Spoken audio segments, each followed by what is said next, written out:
Excellency, Mr. President, heads of state and organizations, it is a great honor to have such an august company here. This is the year when we celebrate the 80th anniversary of the Russian nuclear industry. But there is another reason why we need to have a substantive conversation on the development of nuclear technology. Over the last several years, it has become evident that there is no alternative to peaceful nuclear energy in terms of the future nuclear and energy mix, because it's predictable, it can be operated for many years. Moreover, it has a comprehensively positive impact on the economy as well as on the technological structure of our society, and that is why an increasing number of countries embark upon the path of peaceful nuclear energy. Moreover, it gives an impetus to the development of a number of related technologies, such as computing technology as well as industrial technology, and this is something we need to think about, because technology does not improve our lives per se. We need a new paradigm, a new ideology, namely the paradigm of equal access to the products of technological progress, and we would like to have a discussion on these subjects, and the discussion has already kicked off, because in informal conversation the leaders have had a talk about the present day as well as tomorrow, and it gives me enormous pleasure to give the floor to President Putin. Over to you, sir. Thank you, ladies and gentlemen, colleagues. We are meeting as part of the Global Atomic Forum.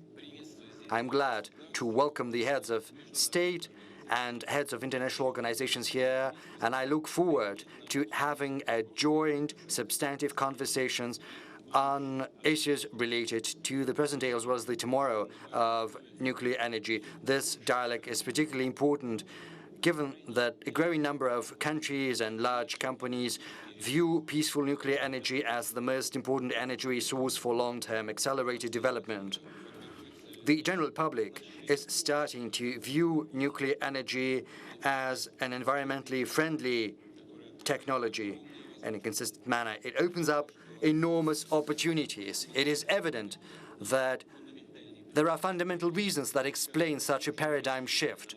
And I am not just referring to the reliable solutions that underlie the cutting-edge nuclear energy units. There's another important thing. The thing is, we're entering into a new technological era, which is essentially different, because AI is becoming virtually ubiquitous. In order to process colossal volumes of data, we need significant energy resources. Thus, in the course of this decade alone, the electricity consumption by data centers will have more than tripled. And I would like to point out in that regard that Russia is already building such modular systems for processing data on the basis of our NPPs, because NPPs are the best tool that offers a consistent and permanent supply of electricity. There is another important factor that explains surge in interest in the nuclear power, and that is the high demand for the so-called green technologies, because they minimize the environmental as well as the climate footprint. And I would like to reiterate that NPPs are precisely that. They're a source of clean, low-carbon energy, because they are ahead of other energy sources in terms of ratio between their price, the environmental component, as well as the capability of providing a steady supply of electricity. As a result, by mid-century, if Mr. Gressy, I'm not mistaken, the IAEA forecasts that by the mid-century, the overall capacity of NPPs across the world may increased by more than 2.5%, rising to almost 1,000 gigawatts. And the growing demand for peaceful nuclear energy to a large extent will be accounted for by the countries of the global south and the global east that are improving their technological as well as industrial potential. The development aspirations and the use of peaceful nuclear energy is something that we support. And it gives me great pride to say that Russia is the only country in the world to possess competences along all the components of the technological chain in nuclear energy. And thanks to our security and safety as well as resilience to external influence, the Russian-designed NPPs enjoy the highest demand across the world. I will also add that we are also developing projects in small and modular reactors, both ground-based and floating NPPs. The head of Rosatom has just spoken about that, and very soon we will produce them on a commercial scale. The cornerstone of Russia's leadership is our principled approach. First and foremost, we ensure rigorous compliance with all the contractual obligations that we have assumed. We comply with all of our obligations regardless of the political circumstances. Second, we reject the so-called technological colonialism. That means that we do not make our partners dependent on the Russian technical solutions. Quite the contrary. We assist our partners in building their own sovereign national nuclear industry, including in terms of training professionals and building competencies and centers for such competencies. We are engaging local companies in an active fashion. We provide assistance in operating energy units, ensuring supplies of nuclear fuel and treatment of waste. Furthermore, we share our experience and knowledge in building other cutting-edge industries of the 21st century. I refer to nuclear medicine, digital systems, e-transport, as well as new materials. Hence, we assist our partners in securing a genuine development breakthrough, propelling their economies to a whole new level of efficiency, ensuring a higher standard of living for the citizens. All of that constitutes the important public and social dimension to our activities. It also serves as a visible testament to the fact that equal access to technology, including in peaceful nuclear energy, can ensure dynamic as well as fair and sustainable global development. Distinguished colleagues, we believe that the peaceful nuclear energy technologies constitute a foundation for broad-based international cooperation for bringing countries together. Russia is interested in fostering stable, long-term environment for projects in nuclear. Our country's absolute priority is ensuring nuclear security and safety for both nuclear installations and facilities, regardless of where they are located. Thus, it is important to further improve the security guidelines and reliability guidelines at every stage of nuclear cycle, starting from uranium extraction to operation of reactors to treatment of spent nuclear fuel and radioactive waste. And we need to regulate this field in such a way to strike the optimal balance between the development of peaceful nuclear energy and reinforcing the non-proliferation regime. Moving on, it is evident that the construction of NPPs requires significant funds, and that means that the risks and benefits have to be well balanced between the major participants of such projects. I refer to states, investors, and consumers. I believe we need to build modern funding models for NPP constructions. We need to engage international financial institutions as well as development banks in such projects. And I would like to add in that regard that at the beginning of this year, the NDB established by BRICS countries has reaffirmed its willingness to fund nuclear projects, and at the end of last year, at Russia's initiative, a new mechanism for coordinating BRICS countries was established, namely the BRICS Nuclear Energy Platform. The most important thing is to provide our NPPs with resources for decades to come.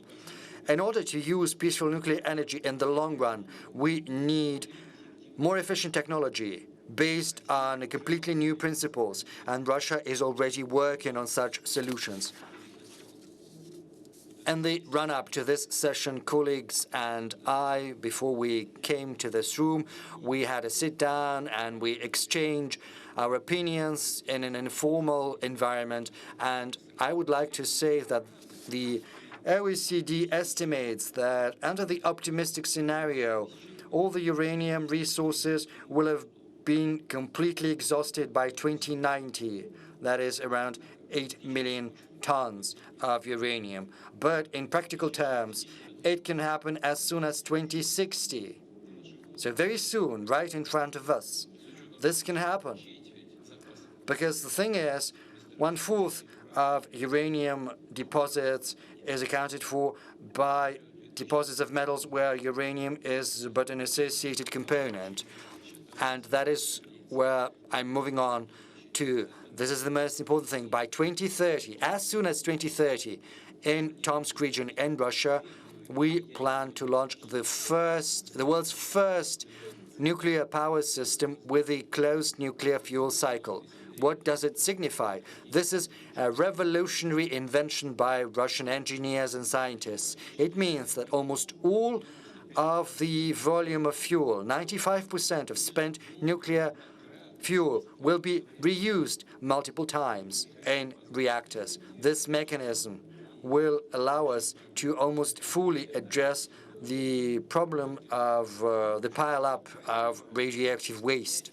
And most importantly, it'll help us address the issue of securing supplies of uranium.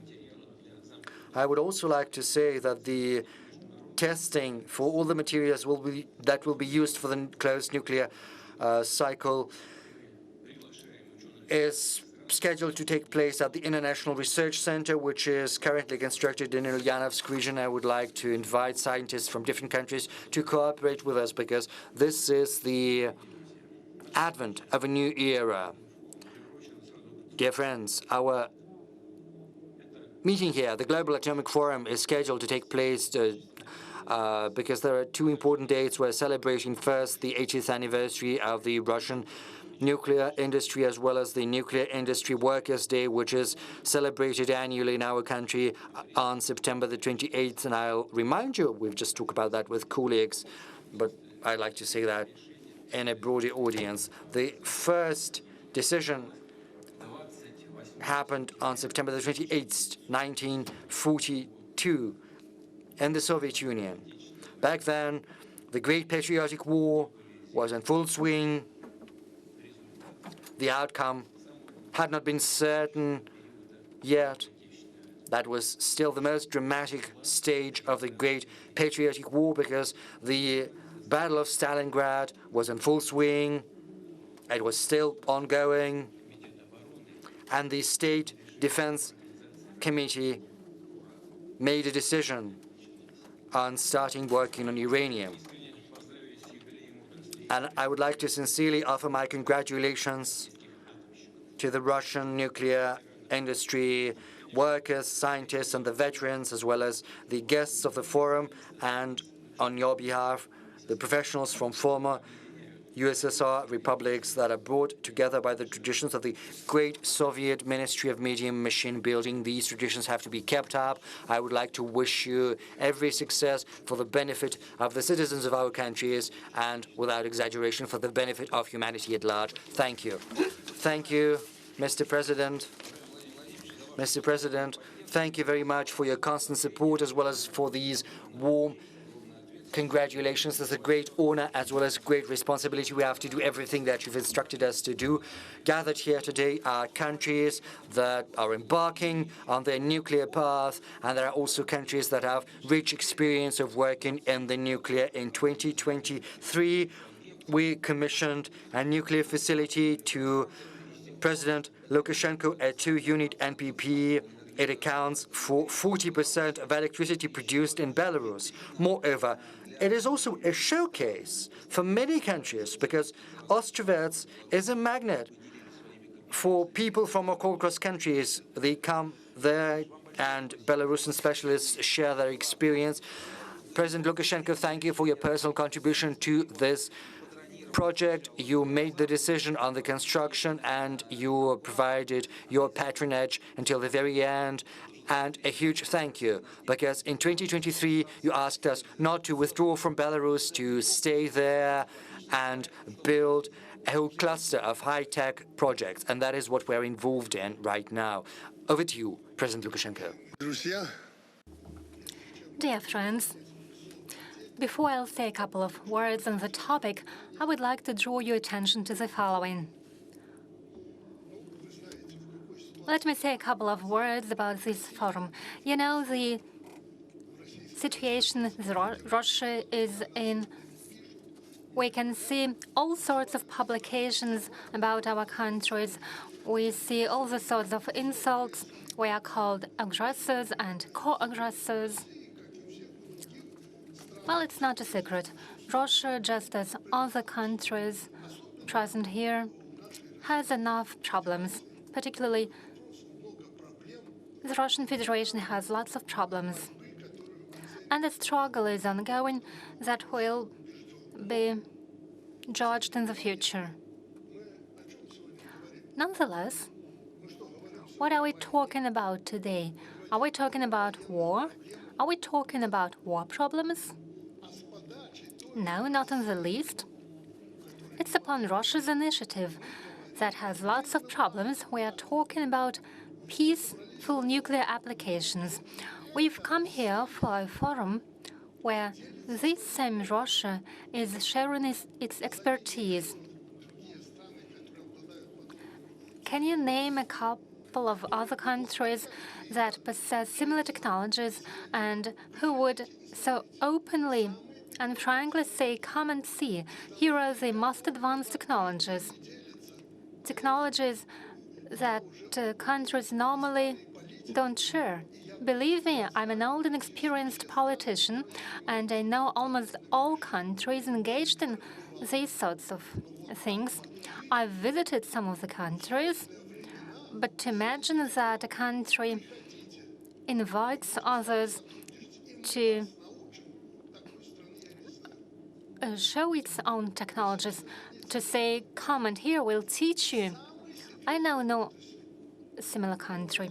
Russia has lots of technologies in the field, and I don't say it because Russia is our big brother. Well, it's a joke, of course. It's not because we are friends with President Putin. But tell me if I'm wrong. In the war times, Russia revealed the most sensitive sector, and Russia demonstrated it in the case of Belarus. Russia has constructed more NPPs than any other countries, and it will construct even more units. But Russia did more. It said, come, we'll share with you our expertise, and we'll construct you a nuclear power plant. We'll construct the research power plant. Mr. Kirienko said, we will construct for you a most advanced NPP. I thank Mr. President, who said, we'll teach you how to construct NPPs, and together with us, you'll construct NPPs all across the world. And together, we constructed an NPP based on the most advanced project. We constructed the most up-to-date, the most beautiful nuclear power plant. It's operational today. Different sorts of things happened. We had to adjust and readjust something, and the West blocked supplies of some spare parts, and Russia proposed substitutions, and we improved the NPP with Mr. Likachev. So, Mr. President, thank you very much. Sergei, Alexei, thank you so much. I forgot your family names because I always call you by your first name. Thank you for having implemented this project. Well, you said Russia doesn't leave Belarus. Well, we'll have a talk with President Putin tomorrow, and we'll take the decision regarding the second NPP in Belarus. It's out of question. There is now even.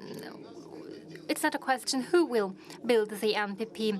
We will build it ourselves. And now we are already involved in the construction of the NPPs in other countries in the world. So I reiterate, there will be many NPPs, but what Russia is doing today would be impossible for any other country. It is a great thing that Russia is implementing today, and for that it is honored and respected in the world. And as for Mr. Likachov and other nuclear experts, I would like to join the words of congratulations expressed by Mr. President. You are doing great. Thank you for having invited us to this forum. It is an important area. Today, it was demonstrated to us what Russia can accomplish. The Atomic Week is a bright example of uncontested leadership of Russia in the field of nuclear science and various nuclear technologies on the world scale. Well, Mr. Likachov, I'm not going to read out what was prepared for me by my experts, but I publicly, officially ask you not to leave Belarus. And I think I'll be able to convince the President of Russia that works should be continued in Belarus, and not only as regards implementation of our plans that were conceived under Mr. Kirienko. We have to develop our cooperation in other non-energy applications, for example, in the field of medicine and public health. And, Mr. President, I believe we should resume our work regarding a nuclear center in Belarus. I have preserved this center as it was in the Soviet times under the control of Mr. Grossi. Lots of materials are there, and you know that we stick to our obligations. But I would like to thank you, Mr. Grossi, for having been a real man. You remember our NPP was seriously politicized.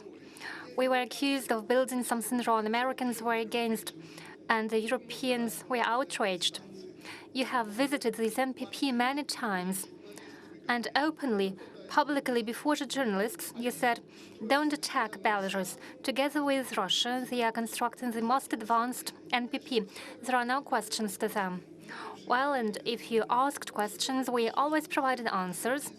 A former minister and the current vice president of our government is present here, who was in charge of construction of this NPP. You've accomplished an enormous job, and you were always sincere and frank, and thank you. So Mr. Putin said if Mr. Grossi wants to head the UN, we'll have no objections. Thank you so much for everything you have accomplished. What happened in the past to what has been achieved by human beings in the past will be repaid in future. Thank you, Mr. President, for the science, for your lessons. Thank you for having made our country true nuclear power. You've spared no secrets. You have observed international law, the principles of international law, and you are ready to continue the work not only in Belarus but also in the international arena, while helping to construct the NPPs. We already know how to do everything. Mr. Kirienko would hardly believe if we would tell him what we already can do. We can't construct a reactor. That's what you can do. We don't need these technologies. But as for the rest, we can do it, and we are ready to do it for other countries. And those who are still not sure what sort of NPP they want to construct, well, I can say we guarantee the high quality. You are always welcome. If President approves of it, we are ready to start the work. Thank you for this invitation. Thank you, Mr. Lukashenko.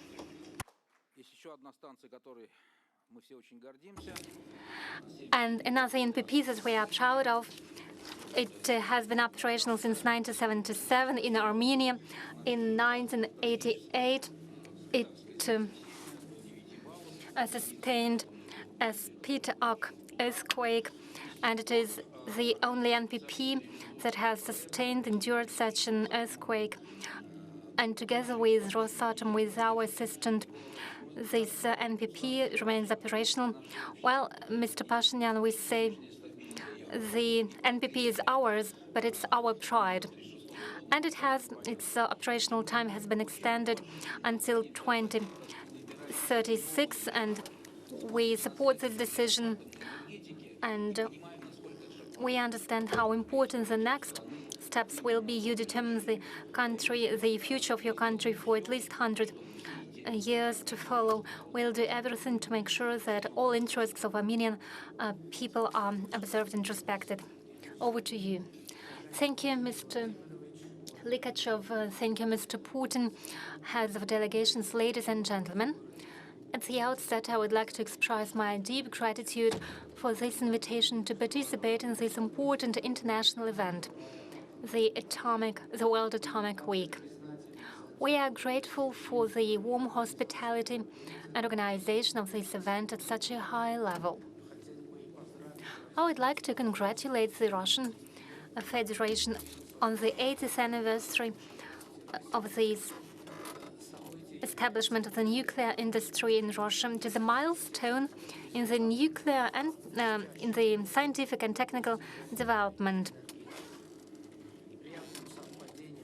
It is a nice coincidence that the forum is held in the year where we celebrate the 80th anniversary, birth anniversary of the former engineer of Eduard Isakov, a former engineer of the Armenian NPP, whose legacy is enormous.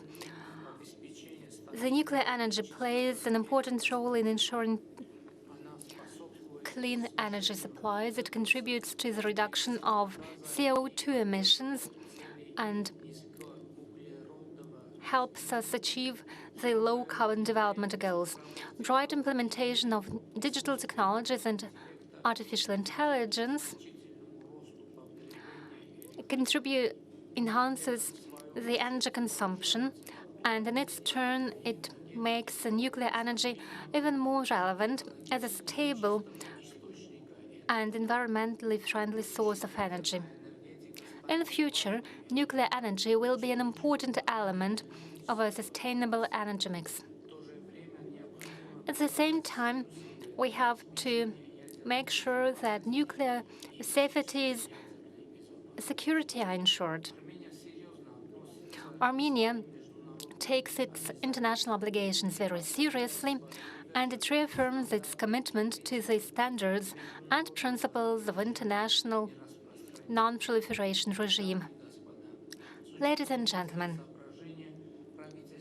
given these considerations, the government of Armenia has adopted the policy to preserve the nuclear power plant as an important element of the energy mix of our country. Today, about 30% of all electricity in Armenia is produced at the Armenian NPP. Safe operation of the Armenian nuclear power plant is a strategic priority for the government of Armenia, and it plays a central role in ensuring our energy security. We implement the NDCs. At the same time, the strategic importance of nuclear energy is something what makes us particularly responsible before the future generations. We take efforts in order to maintain the highest safety standards in the operation of our NPP. We hold regular missions in order to check the NPPs, and the reports clearly demonstrate that Armenia is operating the NPP in accordance with the IAEA safety standards. There have been no incidents related to radio or radiation security and safety. This principle has been at the core of a major renovation that was conducted in the NPP in recent years, and thanks to this fact, we managed to extend its time of operation until 2036. Based on the international expertise, Armenia, just as other countries, took the decision to extend the lifetime of its NPP for the second time from 2026 to 2036. The modernization project and extension of the lifetime of the NPP is not only a technical task, but it is a result of a trustful and fruitful cooperation between Armenia and Rosatom, as well as other international partners. This extension will lay a solid foundation for a smooth transition to a new energy unit when the lifetime of the Armenian NPP expires, which is our final goal. In this context, Armenia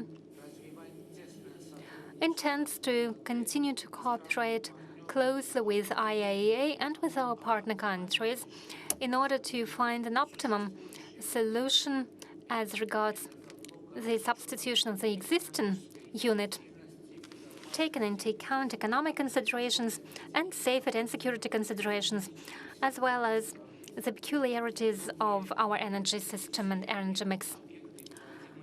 New energy facilities, which will be commissioned, will be an important factor of our national development. I would like to seize this opportunity to express my gratitude to all experts involved for the work they have accomplished, and once again I would like to congratulate you on this anniversary. I hope for the continued cooperation, and I hope the works will be accomplished in accordance with the schedule. Our transparent policy in the field of safe use and peaceful use of nuclear energy is a basis for the research, for the nuclear research. Non-energy applications of nuclear technologies, such as medicine, environment, agriculture, science and education, are in the focus of our country, and we note with gratitude the assistance and expert support, knowledge and recommendations on the part of IAEA and the partner countries. They play an important role in development of these sectors in our country. We hope that mutually beneficial cooperation with international partners in the peaceful nuclear applications will further develop. Together, we can create a sustainable future for our countries. We can direct our efforts at the development of new technologies and enhancing the security and safety and protection of environment. Thank you for your attention. Thank you so much, Mr. Pashinyan. As I've already said, there are countries at our table who are making the first steps on their way to the World Energy Club. And at the beginning of every journey, the personality of the person who is making the first steps are very important. Mr. Min Aung Hlaing personally supervised the development of nuclear energy in his country in 2023, and it is our intention to support Myanmar in implementation of this project. We've signed several documents. This year we started the work in a specific project of a small NPP. The terrible earthquake didn't stop us, an earthquake that the people of Myanmar have endured. And it is important for us to see the support of the people of Myanmar for this project. Excellency, Mr. Min Aung Hlaing, over to you.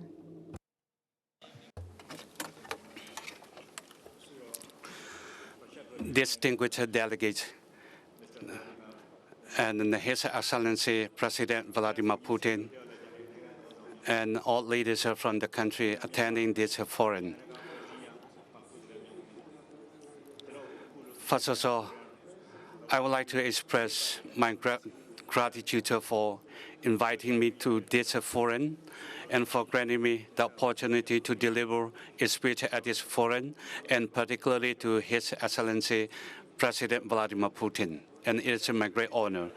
Leaders, ladies and gentlemen, this forum held in conjunction with the 80th anniversary for the nuclear industries of Russian Federation not only highlights the history of how nuclear energy and technology have contributed to global energy needs, agriculture, medicines, and industry, but also serve as a forum for discussing and sharing ambitious goals for the future of the nuclear industry. As the themes of this forum state, everything starts with an atom. Indeed, all matters in the universe, including ourselves, is composed of atoms. As we all know, harnessing the immense nuclear power within the atom's nucleus has significantly advanced not only electricity generation, but also the fields of medicine, agriculture, and industry. Ladies and gentlemen, the Russian Federation, since the Soviet era, starting on June 26, 1954, was one of the first countries to generate and distribute electricity from nuclear power. Currently, the Russian Federation is also the only country successfully operating first breeder reactors, which can produce new fuel. Over the past 80 years, I would like to wholeheartedly commend and pay tribute to all the scientists, engineers, policymakers, and visionaries who have steadfastly transformed the nuclear sectors of the Russian Federation into a beacon of knowledge, innovation, and the development of peaceful nuclear science. Global energy demand is increasingly annually. According to the International Energy Agency IAEA report, it is projected to grow by 2.2% in 2025 compared to last year. Currently, nuclear energy meets about 9% of global energy demand. In line with the world net zero carbon emission goals, plans are being implemented to jointly utilize renewable energies and nuclear power. Nuclear energy is a green energy source with low carbon emission and can provide stable electrical power. Furthermore, in agriculture, nuclear technology supports the production of safer, more secure food that is more resilient to climate change. Programs such as mutation breeding have produced crops resistant to drought, pests, and diseases, while the steroid insect techniques, SIT, can reduce pesticide use, protect ecosystems, and ensure sustainable harvests. This is highly beneficial for agricultural countries like ours. In medicines, radioisotopes and nuclear imaging technologies have revolutionized disease diagnosis and treatment, early detections of cancers, and precise targeted treatment through radiotherapy save millions of lives annually and improve quality of life for countless people. Nuclear medicine is a prime example of science serving humanity. While the peaceful application of nuclear energy in various fields brings in great benefits to humankind, it also has its challenges. When utilizing nuclear energy, it is necessary to properly manage radioactive waste to avoid harming the natural environment and ecosystem, prevent radiation leaks from nuclear materials, and implement systematic preemptive safety measures to ensure reliable security and prevent nuclear accidents. Ladies and gentlemen, Myanmar, starting in 2022, has been working on nuclear energy development by signing MOU on cooperation with Rosatoms of Russian Federation. This has laid the foundational cornerstone for nuclear energy development of Myanmar. On February 2023, we were able to open Nuclear Technology Information Center in Yangon. This has enabled us to use multimedia to enhance public understanding of Russian nuclear power plants and technology, given Russia's extensive experience and top-tier status in the nuclear field. And also in February 2023, term of reference for cooperation between Ministry of Science and Technology of Myanmar and the Russian Federation was signed. And also Science Festival 2023 and 2024 were successfully held at our Nuclear Technology Information Center and Yangon Technology University. Through the scholarship program offered by Rosatom, we are collaborating on the continuous development of human resources required for nuclear energy and technology, including the operational requirements for small modular reactors. Myanmar is implementing its nuclear energy program in accordance with IAEA's milestone approach, 3 phases and 3 stages, and also working according to Rosatom timeline. Ladies and gentlemen, Myanmar has been a member of IAEA since 1957 and has participated in its technical cooperation program. IAEA has provided support through the project funding, the supplies of equipment, and the enhancement of infrastructure. Additionally, we are cooperating through the participation in technical cooperation programs for human resource development, provision of technical training, and implementation of technical cooperation projects. In 2024, we attended a workshop on nuclear law convened by IAEA, and we are currently in the process of revising and drafting Myanmar's nuclear law. In 2025, a regional training course on sitting for small nuclear power plants, part of the National Nuclear Program implementation, was held by Rosatom Technical Academy and IAEA. Delegates from 80 countries, including Myanmar, attended. Although Myanmar, as an IAEA member state, has long strived to utilize nuclear technology in the country, progress has been slow for various reasons. However, since initiating cooperation with Russia in 2022, with the multifaceted support from Russia, significant and visible progress has been achieved. Ladies and gentlemen, as nuclear energy is a green energy source with low carbon emission, Myanmar aims to generate stable electricity from nuclear power to foster national economic development. Myanmar has a high electricity demands and is striving to supply power for small-scale industries and rural populations. Furthermore, we will work to further develop the health, agriculture, and industrial sector using nuclear technology. For the continuous development of human resources, MOU for educational cooperation between universities in Russia and Myanmar had been signed, and implementation is underway. Myanmar will closely cooperate with Rosatom for construction of small-scale nuclear power plants in Myanmar, and we desire to cooperate with Russia across other various sectors, including necessary infrastructure. I earnestly request that the Russian Federation and Rosatom continue to assist Myanmar to the best of their ability in establishing necessary nuclear infrastructure, human resources, and other requirements for building a small nuclear power plant in Myanmar.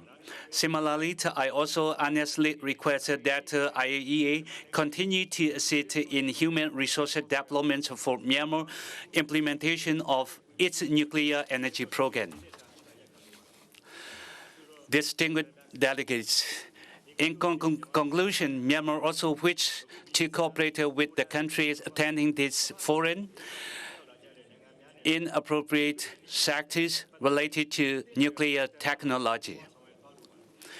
I extend my special gratitude for the attentive listening, along with the invitation to enhance partnership, collaborative activities, and cooperation between Myanmar and your nation. May atomic energy contribute to the peace, prosperity, and development of the world. People, I offer my best wishes for health and happiness of your citizens and prosperity and advancement of your nation. Thank you.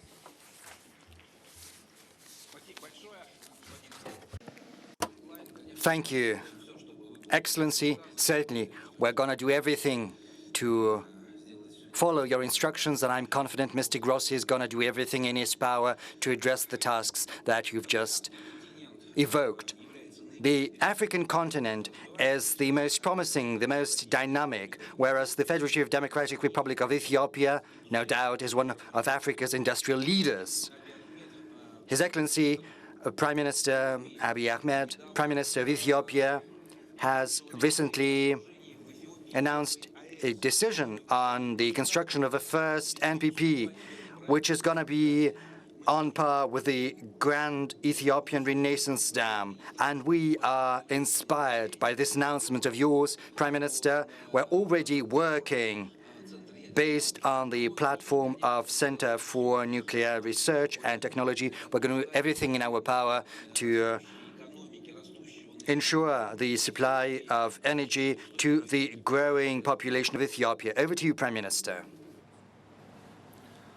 Your Excellency, Vladimir Putin, President of the Russian Federation, Excellencies, Heads of State and Government, ladies and gentlemen. Let me begin by thanking President Putin for the invitation and the warm welcome extended to me and my delegation. It is an honor to join you at the opening of the World Atomic Week, a gathering of minds committed to the promise of science for a cleaner, more equitable future. Ethiopia stands at a pivotal moment. Our youths are vibrant, our cities are modernizing, our industries are growing, and our economy is among the fastest rising in the world. But our ambitions are higher. Ambitions that demand reliable, clean, and scalable energy. Hydropower, solar, and wind have carried us far. Yet alone, they cannot power the future we are building. For more than a decade, Ethiopia has been a champion of green energy. The Grand Ethiopian Renaissance Dam, the largest in Africa, stands as a symbol of our determination. Our vision goes beyond today. To transform our nation, we look ahead and embrace with what is possible. Nuclear technology is that possibility. It provides reliable, low-emission power, strengthens food security, equips doctors, optimizes water management, and empowers our scientists to innovate. For Ethiopia, nuclear is not only about energy, it's about people. It will unlock knowledge for our students, provide tools for farmers, and bring healing to patients. It is about expanding a foundation where opportunities multiply. We will pursue this responsibly with careful planning, the highest safety standards, and by building a strong local capacity. For us, nuclear power is a strategic step in becoming an active participant in artificial intelligence, in industry, and innovation. Your Excellencies, ladies and gentlemen, in this context, I wish to recognize the Russian Federation, which this year celebrates 80 years of its nuclear industry. Russia has shown the world what science can achieve when matched with vision.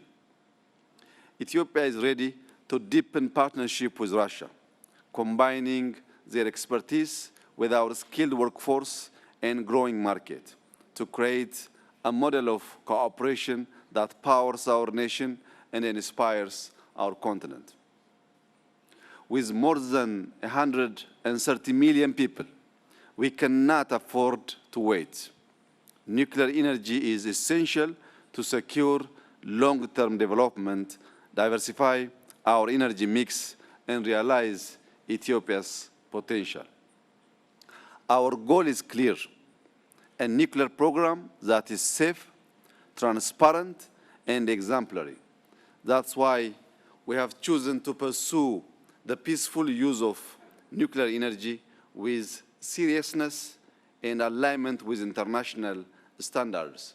We're also enjoying huge amount of support from IAEA. Mr. Grossi is our partner on building this project. Ethiopia has already taken concrete steps. A roadmap with the Russian Federation lays out plans to build nuclear infrastructure, train personnel, and strengthen regulatory frameworks. A nuclear science and technology center is about to be established, and cooperation in peaceful applications of nuclear science is expanding. We are building the institutions, training talent, and designing a future where nuclear energy strengthens our sovereignty, supports our growth, and serves the next generation. We are committed to partnerships based on trust, knowledge, and mutual respect. And we welcome cooperation in technology transfer and safety training and reflect the realities of our economies. Together, we can turn ambition into achievement and challenges into possibilities. I thank you. Thank you, Excellency Prime Minister. Our country, the Soviet Union, stood at the origins of the establishment of the IAEA, and right now Russia supports by every means non-politicized professional activities pursued by the IAEA. We are confident that in future its role is only going to grow, it's going to become more complex, and it gives me great pleasure to give the floor to Rafael Grossi, Director General of the IAEA. Over to you, sir. Thank you very much. Mr. President, thank you for having us today. I am very impressed by what I'm hearing, because what I'm hearing is a confirmation that we have indeed turned the page in a very decisive way. For us, it is about accompanying you. It is about facilitating. It is about enabling. It is about putting oil and not sand in the wheels. And this is the way in which we believe regulation from the IAEA should be understood. So in very concrete terms, I don't want to get into very solemn declarations here. In very concrete ways, how we are doing this? We are doing this, first of all, in helping you to deliver, and those vendors like Rosatom to be able to partner with countries and to do it in a way which is perfectly aligned with the safe and secure use of the atom. For developing countries, we need and we have established platforms, human resources, as our friends from Myanmar were saying, human resource development. You need it. You have to be able to host a nuclear facility. It's not as, as easy as that. So we work together, and this is number one. Number two is very important also in this perspective, and I'm grateful, Mr. President, that you mentioned that the international finance institutions that until just a few months ago were banning anything having the word nuclear. Amazing. But it was the case. They were saying, if it's nuclear, we don't do it. It is forbidden. So that aberration has stopped. In June, I signed an agreement with the president of the World Bank. And by the way, thank you very much also, Mr. President, for this leadership with the MDB. if you want, I think the IAEA should also partner with the MDB. We haven't done it yet, and perhaps what you said today gives me a great idea to have an MOU with the MDB of the BRICS and try to help as well. What are we doing? It's very simple. For countries, African countries, Latin American countries, when they have a project, they can go, when they go to the World Bank or the MDB in the future, or the African Development Bank, they can turn to us. We can have a very thorough safety, security, technology assessment, which gives to the boards of these banks the assurance that they want, the assurance that they need, that they can move forward. So this is a very practical way forward that I would like to mention. And the last point would be about these future technologies. I think everybody's talking about modularity. This is all fine, but we also need to make it possible to be delivered to our countries. And I say our because I come from a developing country as well. So here we need to understand that this is a new format for an old technology. And we have to understand what it takes to absorb these technologies. There are amazing possibilities here, the SMRs that Rosatom is developing. Other countries are also getting into this business of the SMRs and also the micro reactors. We mentioned as well that for the first time in history, this is very interesting, for the first time in history, demand is driving nuclear. And we have this example for, in the area, which was mentioned also today, of artificial intelligence, data centers, and all of this. So I invite you all. In December in Vienna, we are going to have the first international conference of nuclear and AI.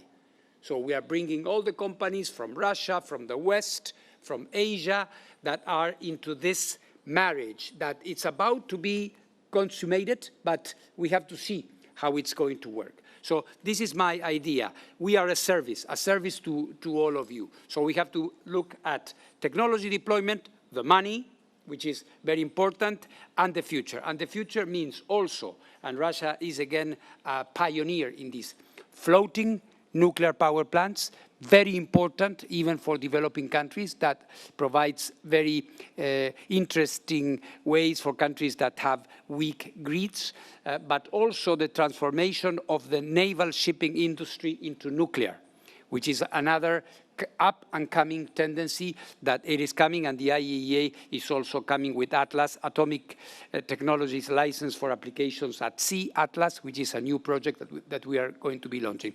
So, as you can see, and fusion, of course. This is the country of the tokamak, Mr. President. Again, Russia, then the Soviet Union was ahead of the game, and still today, tokamak is one of the avenues for fusion. And fusion is coming to the market, which is amazing. People used to say fusion is the energy of the future that will always be the energy of the future. Not anymore. So this is a time of possibility. The IAEA is there to help you. Thank you, Mr. President, for having us all. Thank you, Alexei, for the possibility. Thank you. Thank you, Mr. Grossi. Raphael, thank you. Indeed, there are different views on nuclear fusion and its future, but the most important thing is that tokamak is a Russian word. It's a Russian abbreviation. It's the toroidal chamber with magnet. Once again, thank you to IAEA Director General, and we're moving on to the next stage of our discussion.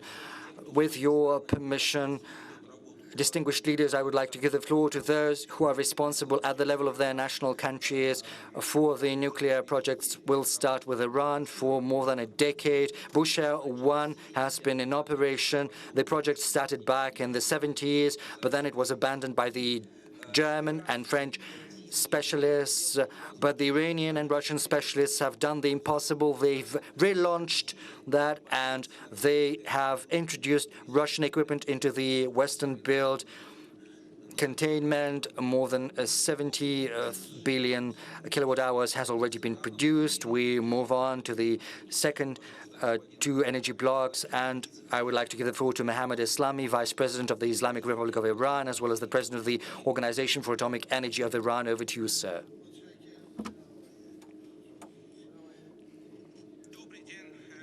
Good afternoon, Excellencies, President Putin of the Russian Federation, Excellency, Director General of Rosatom, Mr. Likhachev, distinguished ladies and gentlemen. First and foremost, I would like to congratulate Russia on the 80th anniversary of the nuclear industry. I would like to wish the government of the Russian Federation, as well as the people of Russia, as well as my dear colleague, Mr. Likhachev, and his colleagues, all the best, good health, and good success. Excellencies, last year we celebrated the 50th anniversary since the establishment of the Organization of Atomic Energy of Iran. 50 years of effort by Iranian specialists has allowed us to turn this industry into a symbol of scientific progress and development. Despite impediments and difficulties and obstacles created by the US, as well as 3 European countries, Iran's nuclear industry has managed to achieve the highest level of scientific progress and technology. We have always faced opposition from the US, as well as 3 European countries, which is exemplified by the sanctions, industrial sabotage, terror, intimidation, as well as military aggression. And of course, this is not confined to the current stage of history. There are deep historical roots, and they understand this truth very well. And in private conversations, they admit that Iran's nuclear program poses no threat whatsoever. But we understand that the pressure is constantly increasing, and the pressure we are currently facing seeks to dismantle our nuclear program. They want us to have no nuclear program, nor do they want us to pursue this nuclear program with the compliance of nuclear standards. Since George Ford, there's been a lot of discussions, and $1 billion has been invested into the Iranian nuclear program. The European company ERDIV. They agreed to make sure that Iran invests into this European company, and for Iran to be a partner of this company of Moridiv. Today it is called Uranomy. Now this company is located in France. In parallel, German and French companies launched a project to construct NPPs in Iran.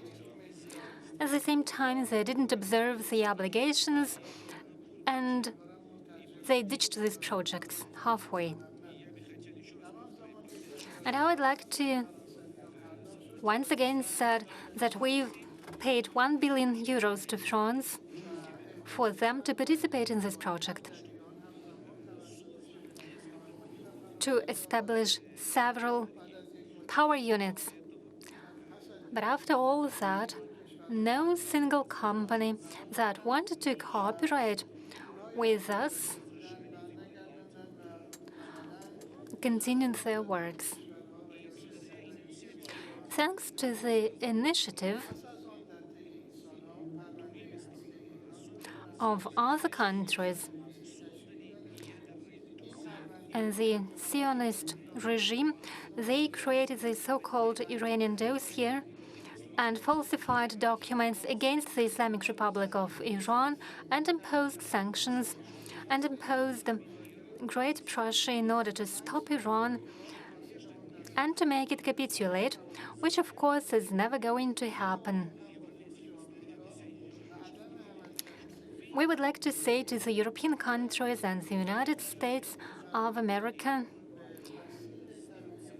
The people of Iran will never surrender to your dirty will. You should never lie. You should tell the truth to the peoples of the world. Abandon your policy of Prussia. Never seek to loot the resources of the peoples of the world, as you did it during the times of slavery and colonialism. The Iranian nuclear program is transparent, and the International Atomic Energy Agency spent 80% of its budget under your project for the guarantees, and now it faces difficulties, and there are obstacles for the Iranian nuclear program. I would like to say to these countries, stop it. The Iranian nuclear program is transparent, and we are never going to abandon this route. You know that tough inspections are being conducted in Iran.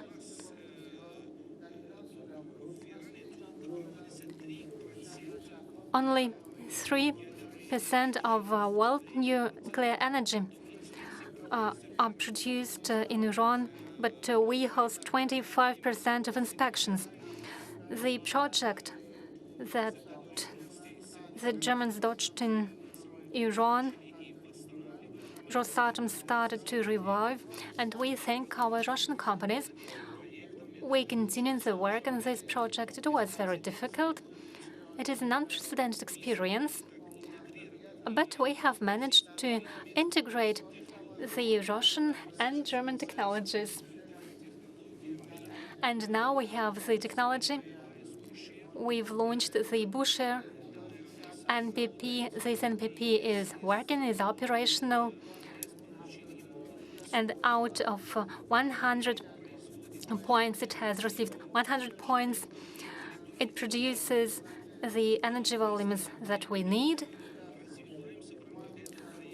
And this project is ongoing. Today we are in Moscow. Mr. Putin has agreed with our president to cooperate in future, and they have set the task. We have set ourselves the task to implement everything our leaders have agreed upon. We will construct high-yield NPPs and small NPPs. We agreed with Rosatom to construct such NPPs, and we'll continue going down this path. Thank you so much. Thank you so much. And now let's move on to Central Asia, and I would like to give the floor to representative of Uzbekistan. Uzbekistan's president has taken the course to revive the nuclear energy. 2017, the Institute of Nuclear Physics has been revived, and 2018 we signed an agreement to construct a first NPP. 2019 we opened a branch of MEFI University. In 2024 we signed the documents to construct a small NPP in Uzbekistan. We've added 2 units to this design, and negotiations are ongoing. I would like to give the floor to Mr. Hodjayev, and I would like to ask you this. What is the balance? What's the essence? What's the importance of the regional aspect? I'm talking about the GZAC region, and what's the national effects? What's the role of nuclear competences in your view? Thank you so much. Mr. Likachev, Mr. President, Excellencies, heads of state and government, heads of international organizations, ladies and gentlemen, on behalf of President Mirziyoyev, I would like to express my gratitude for the invitation to participate in the Global Energy Forum and discuss the future of energy.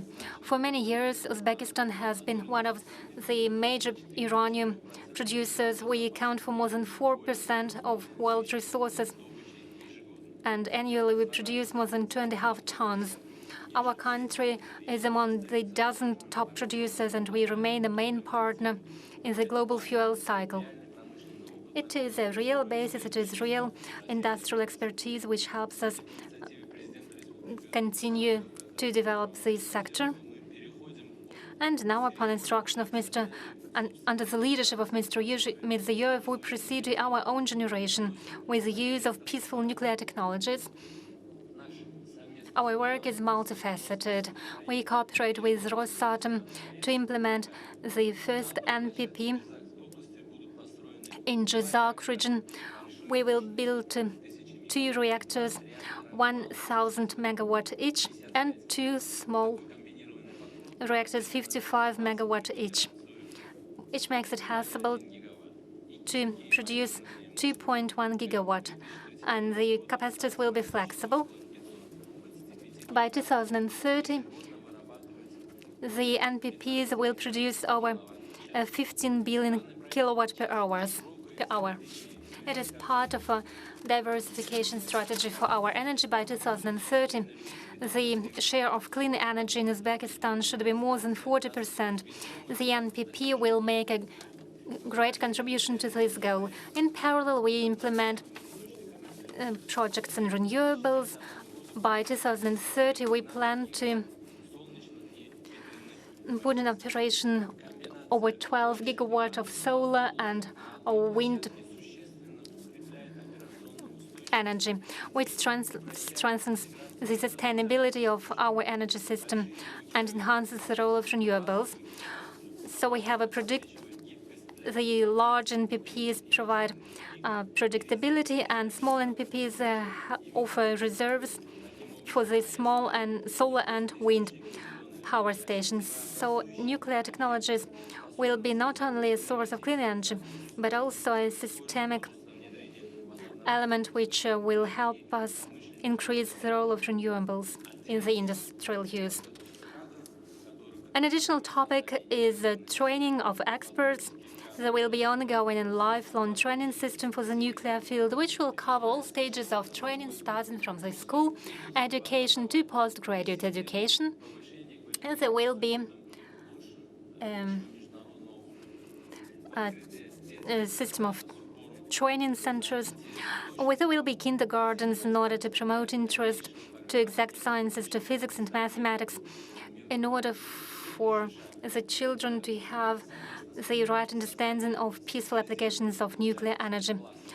We will open Kurchatov classes in some schools in Tashkent and in some other cities. A branch of MIFI University in Tashkent will train nuclear experts.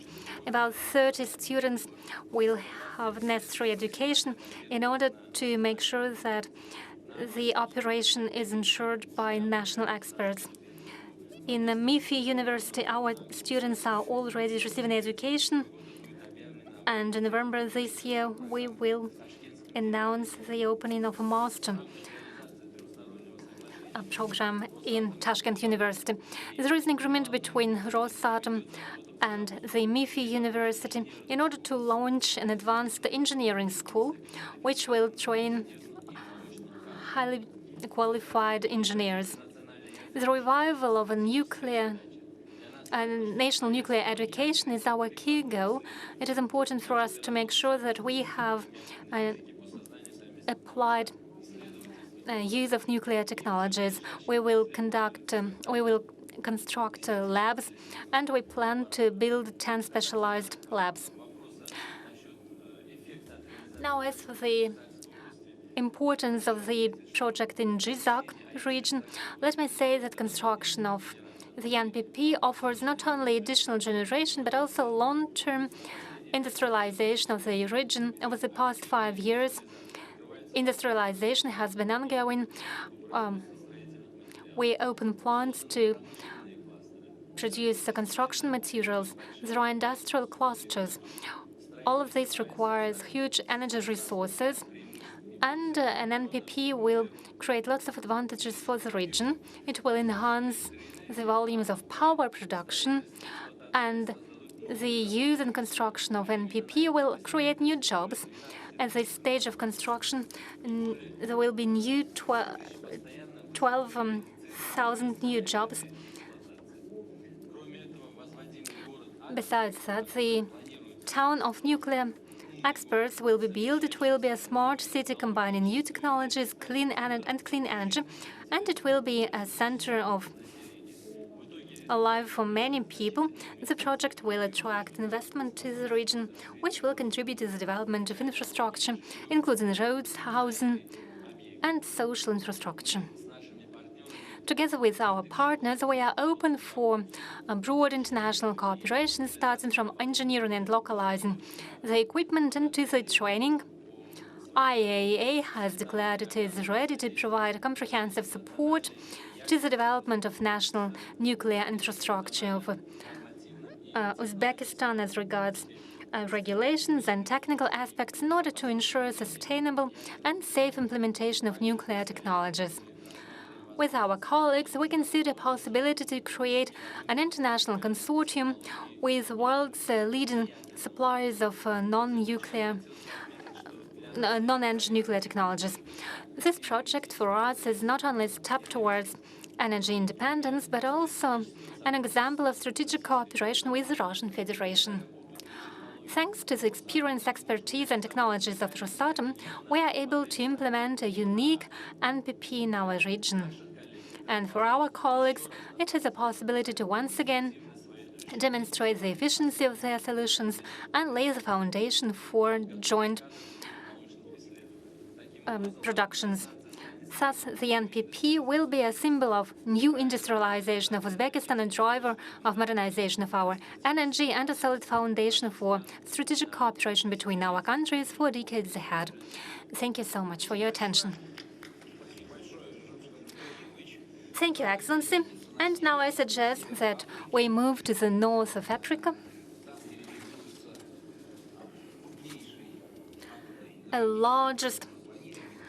World's largest energy project is implemented there in Egypt. In El Dabar, 4 power units are being constructed. It is supervised by the Minister of Renewables of the Arab Republic of Egypt, Mahmoud Asmat. And we work together, and we are guided by the instructions of the President of Egypt, Mr. Al-Sisi, who repeatedly said that nuclear energy is a long-time dream of the people of Egypt, and Mr. Eastman will work together in order to make this dream reality. Over to you, Mr. Minister. Thank you so much. Excellency, Mr. President, ladies and gentlemen, I would like to thank President Putin for this honor to participate in this forum. I would like to convey best greetings from President Sisi. Thank you, Mr. Likhachev, for this invitation. As you said in your introductory remarks, for Egypt, an NPP is not only a source of nuclear and of energy. Indeed, it is a new technology which we are implementing in the Egypt state, and we add it to our energy mix. We develop our technologies and science, and it helps us train a new generation of young people who will have such competences that will be enough to operate an NPP. We trust the Rosatom Corporation. It works together with the Office of Nuclear Energy in Egypt. The project is implemented in accordance with the set timeline. We hope that 4,800 megawatt will be added to our energy mix. It will reduce emissions of greenhouse gases. 19 million tons of cubic meters of greenhouse gas emissions will be reduced. Energy production is a great benefit for the energy economy. But let me say, Mr. President, Excellencies, that now we are modernizing the technologies. The new technologies of a closed fuel cycle is a new field of cooperation, of future cooperation. Small NPPs and new Rosatom technologies, and all the fields we are working on together with Rosatom is a field of science technologies. There are lots of them, and Rosatom is providing to us assistance upon your instructions, and I would like to express my gratitude for the ongoing support. Your Excellency, Mr. President, you've also touched upon cooperation within BRICS.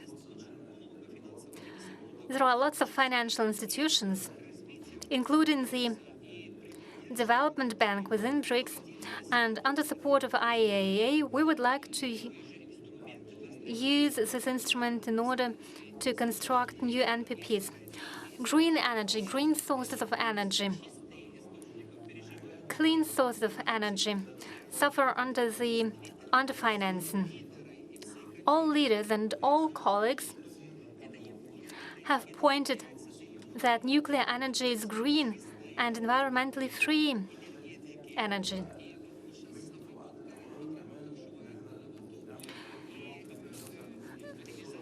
The treatment of nuclear waste is a problem. We are working on the solar and wind energy,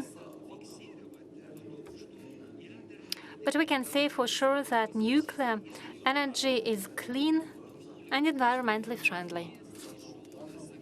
Dear colleagues, we have an agreement with France and other states to develop this field, and we have an agreement to finance new projects. We are conducting research in the field of nuclear energy. We cooperate on nuclear isotopes.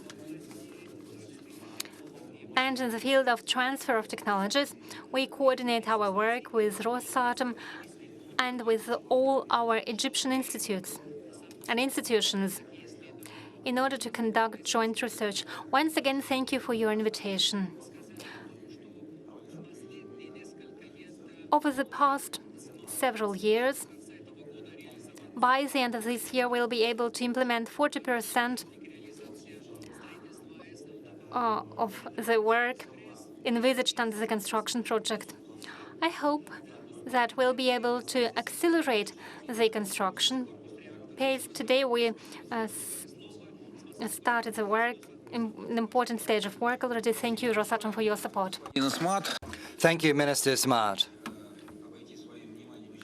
We can't but move to another African country because it ranks 7th in terms of uranium extraction, that is Niger, which is a country that is developing dynamically. It is also a country that has embarked upon the path of nuclear energy. It gives me great pleasure to give the floor to Minister of Mines of Niger, Mr. Ousmane Abarchi. Over to you, sir.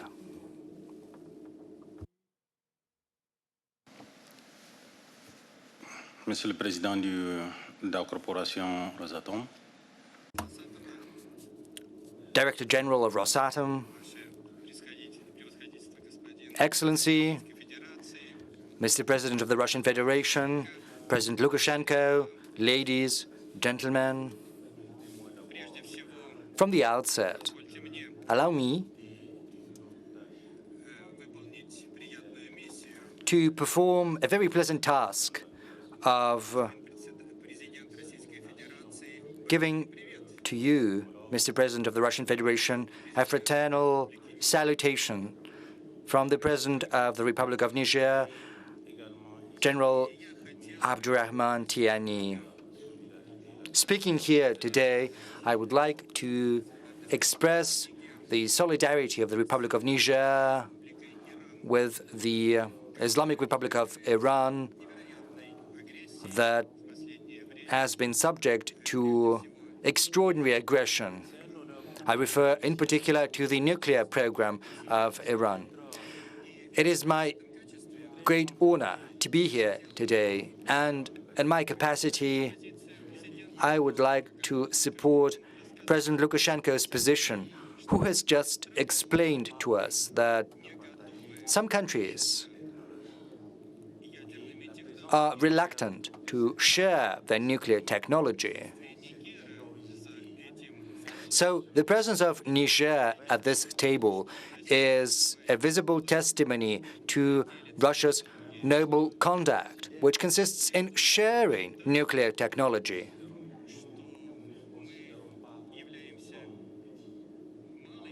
Those who believe that we are a very small country, a very poor country, will be surprised to find out that we are not poor, nor are we small. Everything starts with atom, with nuclear.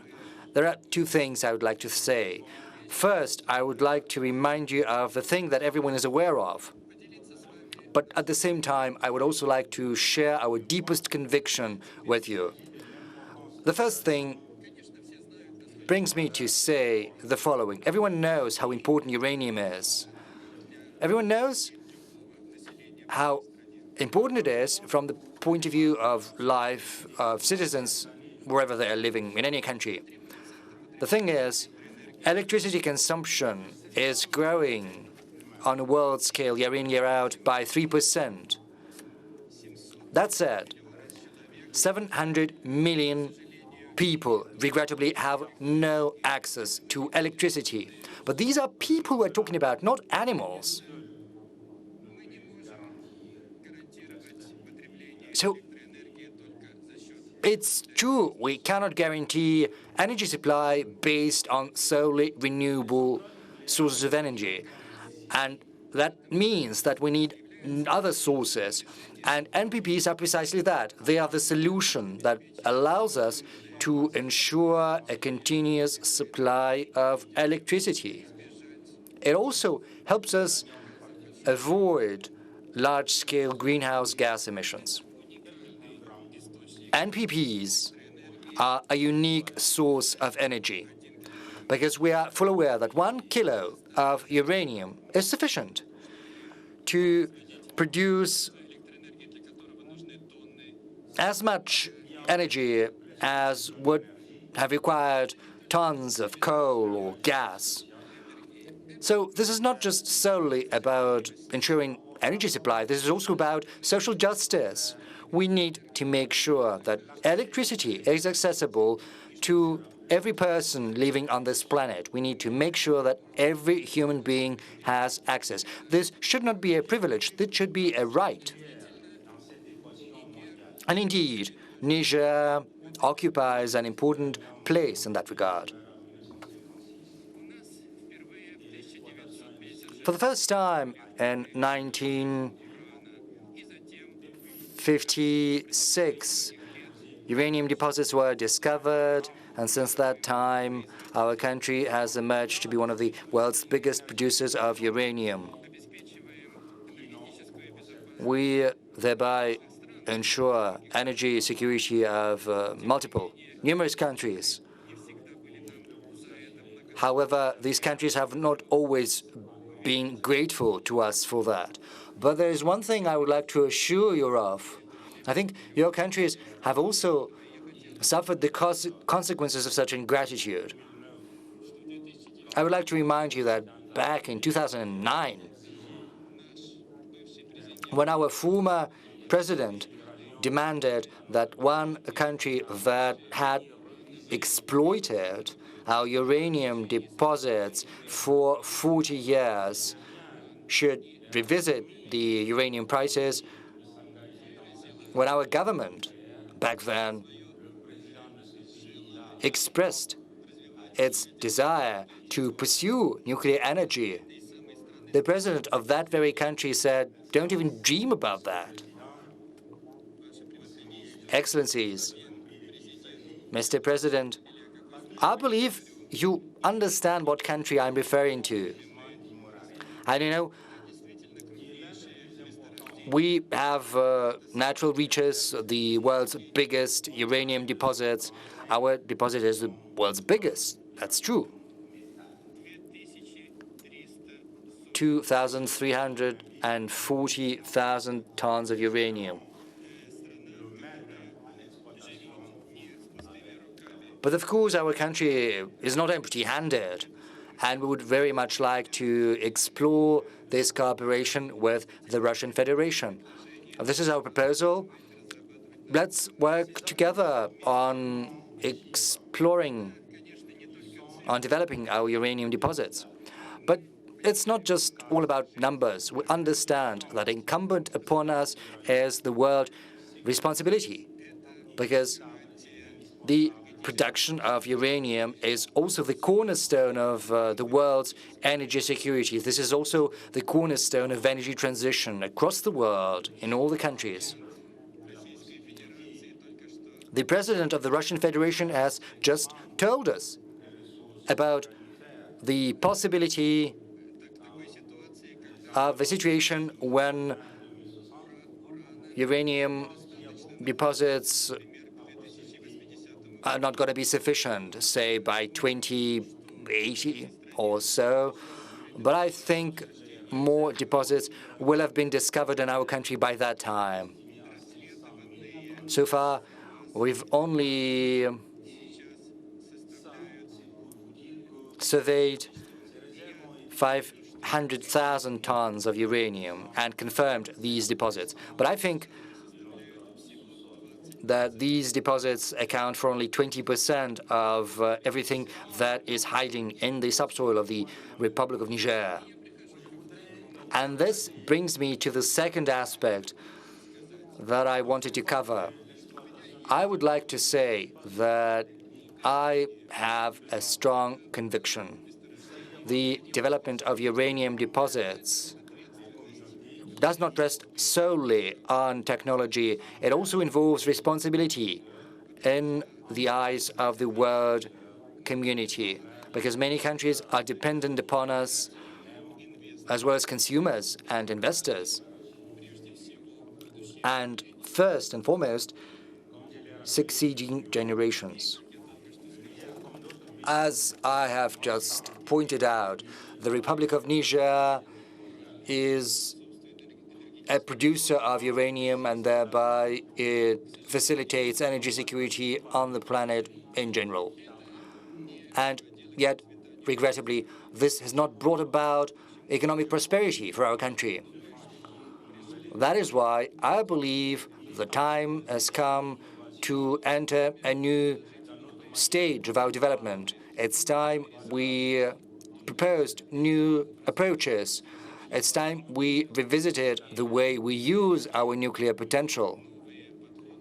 And these new approaches, they are something I would call nuclear dividends. What do I mean when I say nuclear dividends? Well, it's very simple. These are the reaches that are generated by nuclear, and these riches have to belong to everyone, not just to a select group of countries. These riches should not be solely the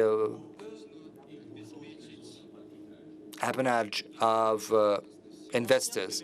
It has to be the cornerstone of general universal energy security. We are fully cognizant of the fact that nuclear energy as a whole, is the engine of progress, and that is why we have formulated a national strategy for the development of energy.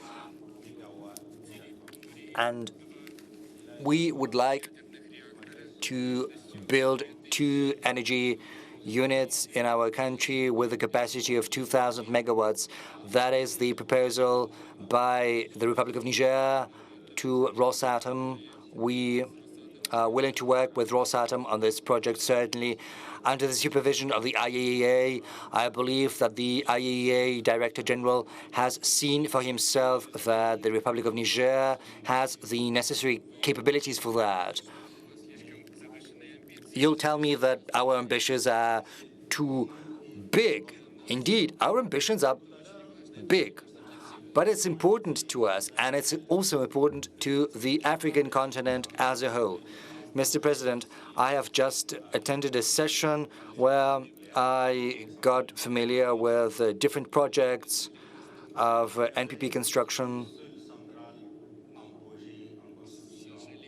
Unfortunately, I've seen that just one NPP is under construction in the African continent, and that is the NPP in Egypt. Unfortunately, that is not sufficient.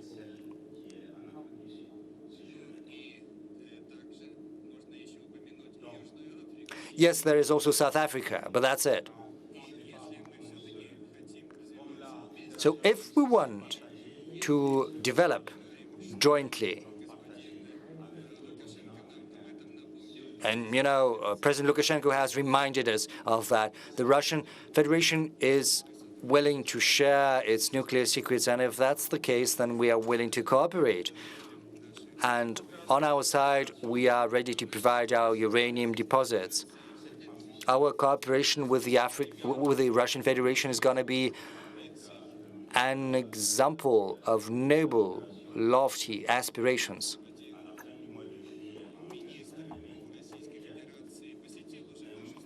The Russian minister has already visited Niamey, the capital of Niger, and within the framework of our energy cooperation, we discussed the possibility of cooperation in nuclear energy.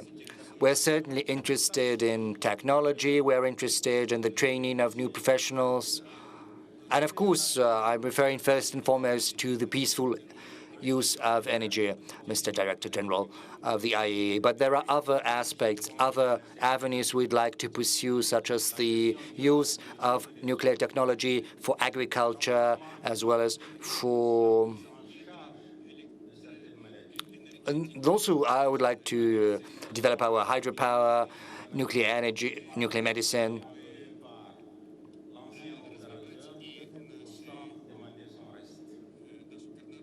And we would also like to develop our mining industry. As you can see, some of our infrastructure facilities are in a deplorable state. So we want to develop our energy sector by introducing the nuclear component into the energy mix. Ladies, gentlemen, excellencies, that's what I am proposing. The nuclear dividends, which means the use of resources, the preservation of the environment, transparency, as well as innovation. And another thing, equal use of our resources, as well as redistribution of wealth in a fair and a just fashion. Certainly, we see the glimmer of light at the end of the tunnel, and it has to be shared on all of the projects we are involved in. Excellencies,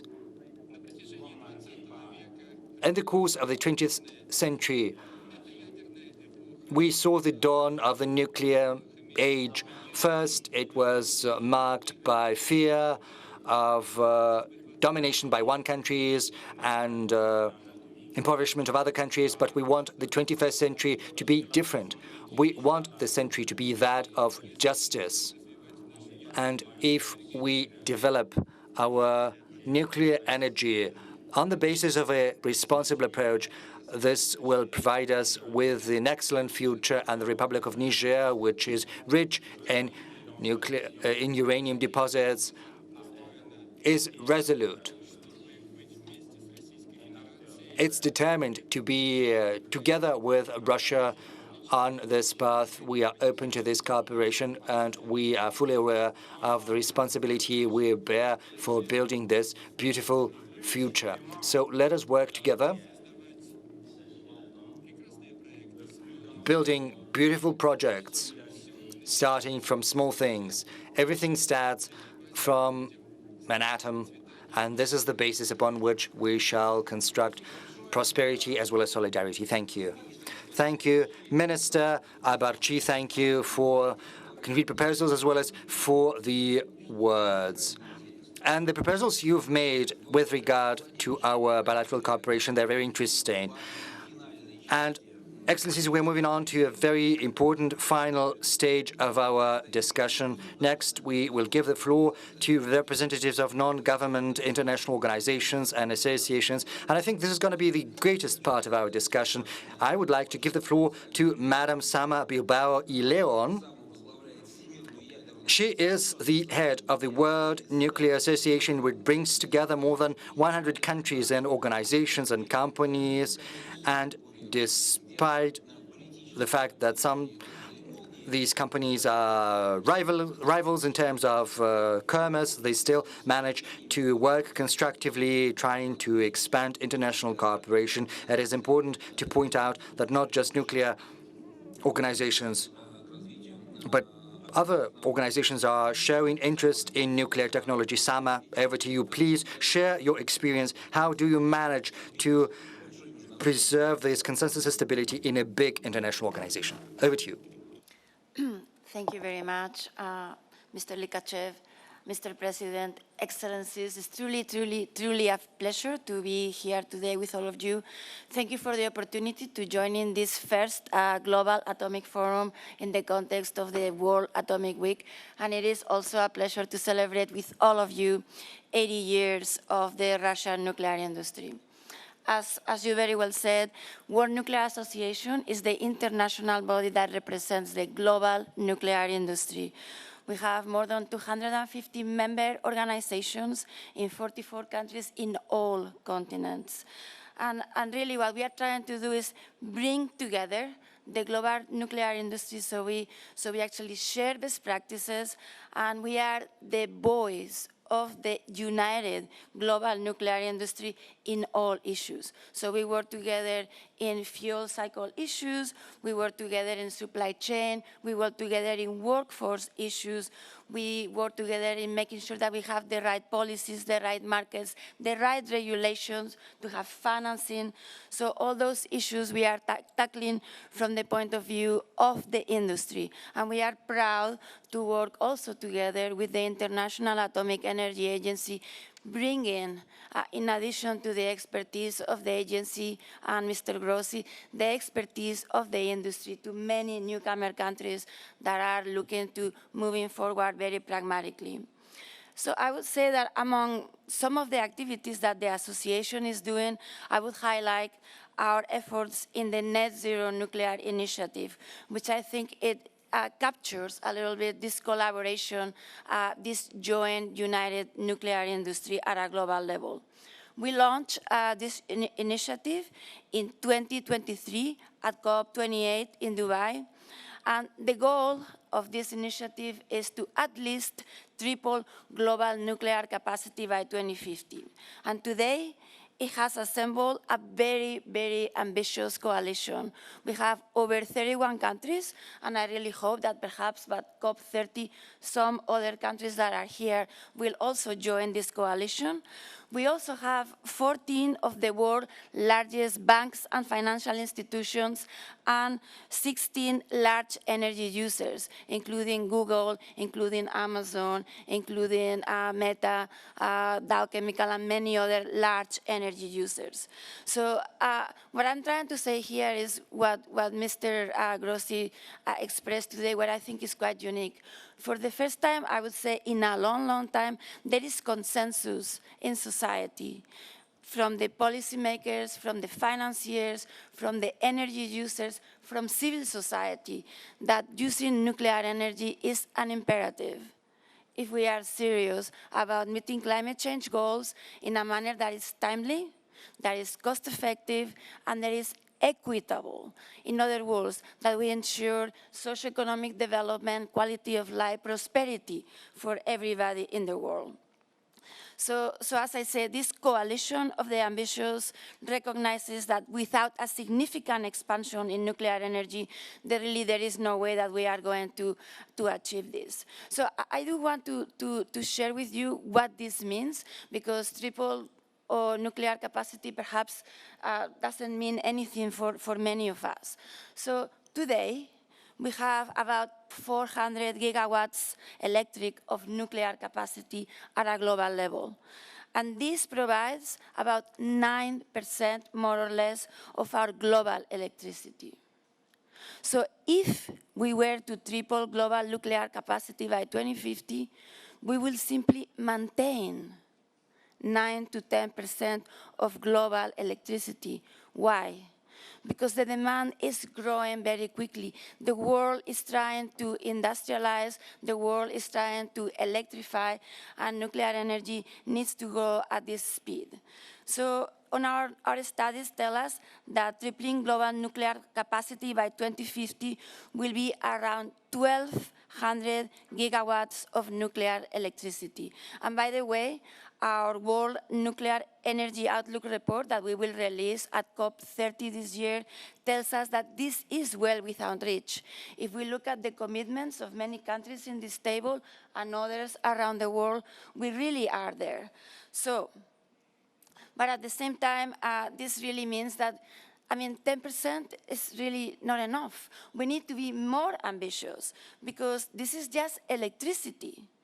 And we know that nuclear energy can help with much more than that. Could be a game changer to decarbonize, well, many aspects of the economy.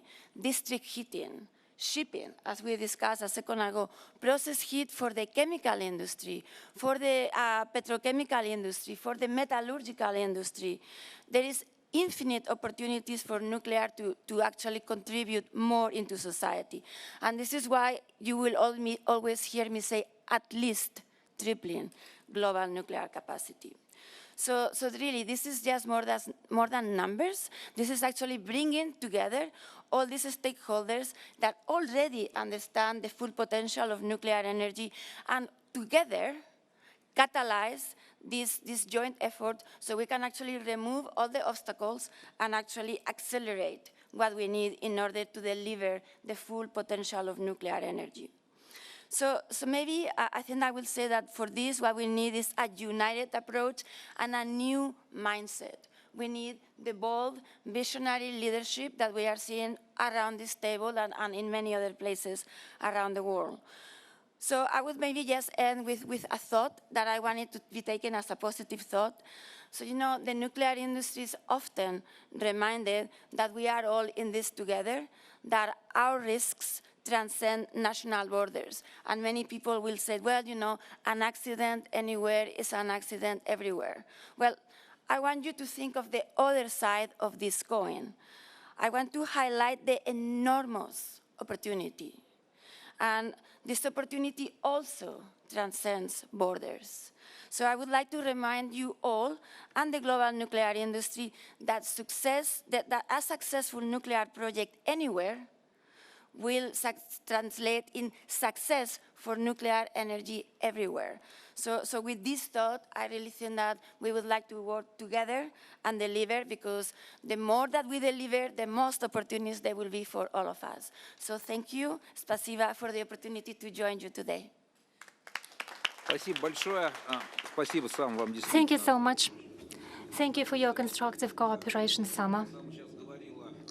Sama has just presented some outlooks, and according to our estimates, more than 70% of future demand for nuclear technologies will be covered by Global South countries, and primarily by BRICS countries. BRICS is the heart of an emerging multipolar world order. Starting from the past year, the nuclear platform of BRICS has been operational. It is led by Madam Elsie Poulet, and I'm glad to give her the floor. Thank you, Mr. Likachev, for the introduction. Your Excellency, Mr. President, heads of state, ladies and gentlemen. Today we live in a time when the world is searching for affordable, reliable, and sustainable solutions to the growing demand for energy while preserving our planet for future generations. The BRICS countries have stepped forward as true leaders of this transformation. Together, we present not only almost half of the world's population, but also a dynamic force of economic growth, technological innovation, and people of multipolar cultural code. BRICS is also a leader in the nuclear energy, and our leadership is showcased by the fact that a third of the world's nuclear fleet and more than 70% of nuclear power plants are being constructed in the BRICS states. Nuclear energy stands out as a cornerstone of our common agenda. Nuclear power is reliable, low carbon and scalable. It provides the backbone for industrial development, energy security and technological sovereignty. However, the true measure of progress is not simply in the speed of innovation or clean energy sources, but it's in its ability to serve humanity. Within a human-centered worldview, nuclear power becomes more than a technology. It becomes a responsibility, a promise to safeguard both present and future generations. This is precisely why BRICS Nuclear Platform holds such a unique and strategic role within our platform. We embrace a new humanistic agenda, one where human dignity, security, and development stand at the very center of our global vision. The platform is a business association of companies and entities from BRICS and partner countries. Our platform is aimed at leveraging on the best expertise, technological and production capacities in nuclear. We consist of participants from 8 countries: Russia, China, Brazil, South Africa, Iran, Egypt, Ethiopia, and Bolivia. We remain open and glad to welcome new members from BRICS countries and BRICS partner states. The platform's philosophy consists in equal, non-discriminatory approach to both vendors and consumers, and its mission will be to assist in the implementation of nuclear energy in the BRICS and partner states. The platform covers most topics relevant for nuclear industry like financing, supply chain, innovative technology transfer, transparency, and public acceptance. We aim to make a world a better place for the benefit of humankind, with a special focus on human development. We witness how BRICS itself grows stronger year by year. The expansion of membership and the deepening of cooperation across energy, finance, and education confirms that BRICS is a living architecture of global multipolarity, where nuclear energy is now firmly embedded in the BRICS agenda. The Russian Federation is making a strong contribution to this shared effort. Russia has decades of experience in the peaceful use of nuclear power and world-leading technologies and continues to play a pivotal role in shaping our future. Taking this opportunity, I would like to thank you, Mr. President, on behalf of the BRICS Nuclear Platform, for your immense contribution and support for the development of nuclear energy all over the world. Our collective task is clear. We must align science and conscience, progress with responsibility, and power with humility. If we succeed, the humanistic agenda will become the cornerstone of a new global order. And this agenda must be integrated into the platform's multilateral projects, which will ensure the best results in the global business and cooperation. Today, many international organizations are developing common standards and regulations across key sectors of the economy that contribute to cross-regional projects and cooperation strengthening.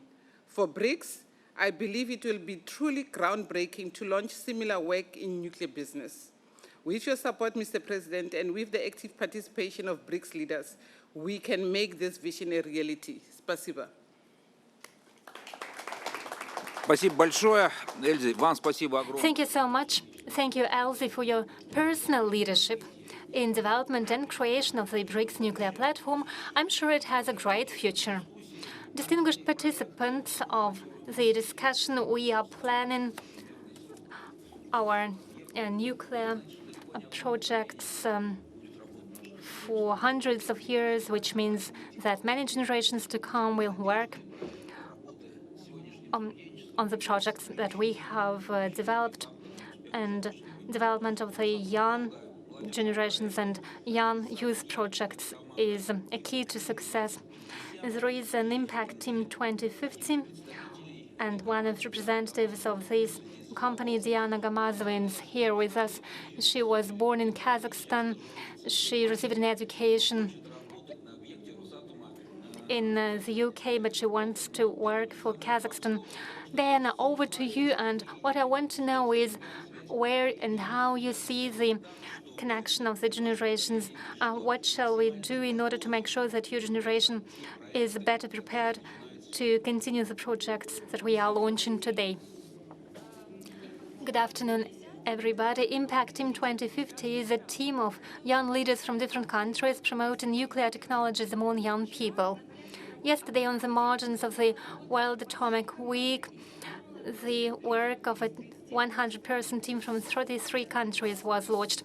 They represent parliaments, international agencies, think tanks, and nuclear entities. Together, we study challenges and prospects of nuclear technologies. We feel that despite cultural differences, we share an understanding that the world is seeking justice. We want to that there is no discrimination in the world. It's obvious that without nuclear technologies, humanity cannot make a step forward, just as it can't without new values and principles. That was mentioned already by Ms. Pule, and we, the young people, agree that there is no alternative to the use of nuclear technologies. We understand that we, young experts, will lead ministries and organizations in the future, and we believe cooperation should be based on new principles. We decided to prepare a declaration of international cooperation where we will lay down our principles. Using this unique opportunity on behalf of young leaders of all countries, I would like to ask you a question, Mr. President. What should the young people take into consideration? What should be the principles for cooperation to make sure humanity can use nuclear technologies in the interest of all countries? Thank you. Well, it's quite an unexpected question. It's unexpected, but I'll repeat what has already been voiced here. It is equality and access to technologies. That's number one. The second is responsibility, and particular attention to the safety concerns and safety issues. Those are two main principles, and all the rest is auxiliary, and if there is a wish to cooperate, all issues will be resolved. There's been a dispute over whether nuclear technologies can be considered as clean source of energy. Of course they can. I believe the debates have already been closed. Clean sources of energy such as wind and solar energy require accumulators, accumulating batteries. And what shall be done to these accumulators? So there are no 100% clean energy sources, but nuclear energy is one of them, definitely. Nuclear technologies are developing. We spoke today about the closed cycle technologies, which will lead to